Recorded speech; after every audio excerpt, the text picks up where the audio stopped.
Pinocchio was carved by a carpenter named Giuseppe in a village called Ruvia. Brought to life by a fairy godmother, as Giuseppe wished for a son that he could have. Okay. He was created as a wooden puppet to assist the carpenter in his works, and to be used for the benefit only for the carpenter himself, no one else. Pinocchio did not have that much exposure to the outside world, as he was working for the carpenter indoors, basically from the start when he was created. The carpenter only went outside of his house to sell his works and designs, while he prevented Pinocchio from stepping outside. He believes the outside world was a huge mess, and he did not want Pinocchio to be involved in their acts. Therefore, he kept him locked up in his house, in order to make sure that the carpenter knew that Pinocchio was lying. The fairy godmother did not tell him that Pinocchio's nose would grow each time when Pinocchio starts to tell a lie.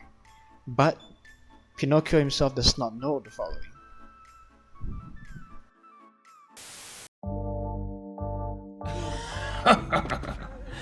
Hi, Giuseppe here, Master Carpenter of Ruvia. Do you work on the chair all day? Are you tired of getting those pesky back pains but don't know how? Well, that was once the case for me. But how did I solve this problem? Well, I'll share that secret with you today, and that is Herman Miller chairs. Made from 100% A-grade quality oak trees that will support your back and spine for life. Save yourself the cost from spinal surgery down the road and get yourself a Herman Miller chair that will support you to the end. Get it for 10% off now using my discount code. Giuseppe is the Master Carpenter, only at Herman Miller. I'm Giuseppe, and I use Herman Miller chairs.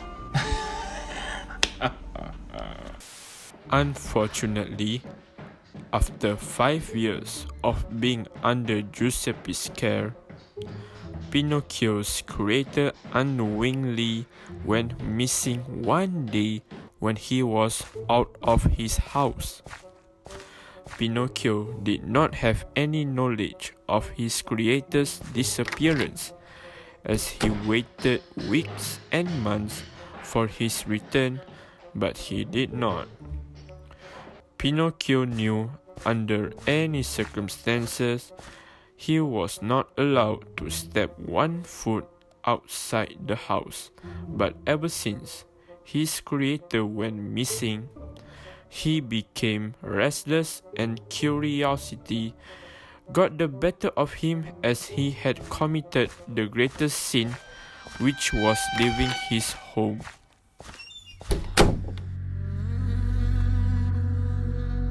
Filled with the stress of his missing master, he set out on a search for his master. When he reached on the outskirts of town, Pinocchio bumped into a mysterious man heading out of town. The mysterious man took notice of an unusual-looking boy and struck a conversation with him. "You look lost, boy," said the mysterious man, and Pinocchio asked if he knew about Master. The mysterious man introduced himself as Ingles. He claimed that he's a past acquaintance of Master, but the truth is that Giuseppe and Ingles were former rivals and despised each other's work.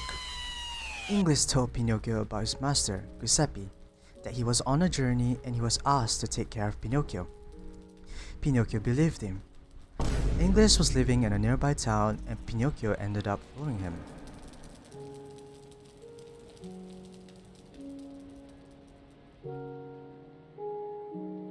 Ruvia.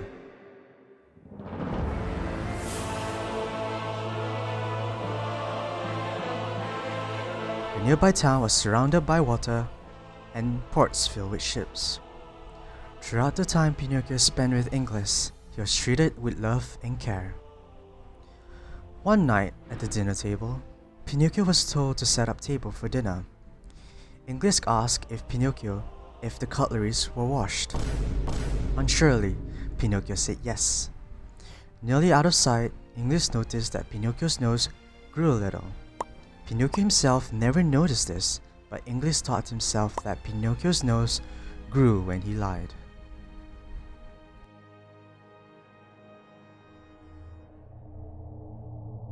finding out about Pinocchio's flaw, Inglis wanted to use this to his advantage. In the dead of night, Inglis went to Pinocchio's bedroom and cut off his wooden nose. As he inspected it, he noticed it produced high-quality wood. Quickly, Inglis then tied Pinocchio up in his basement and fed him with lies and threatened to kill him if he did not.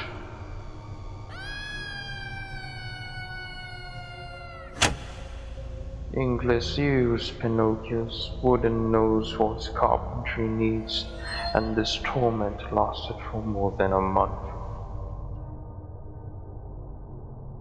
One night, as Pinocchio was in the basement, he noticed a hand sticking out of an old cabinet. He opened the cabinet only to find Giuseppe, his creator, who was dead inside. At that moment, Pinocchio realized it was Inglis who took his creator away from him, and he was filled with rage. He wanted to kill Inglis for what he had done. Pinocchio broke his arm from the chain, and it snapped in half. It resembled a wooden stake. He brought it along as he went to find Inglis, who should be asleep at this time. Pinocchio found Inglis asleep in bed. He raised his broken arm and stabbed Inglis in the heart. Inglis died with fear on his face.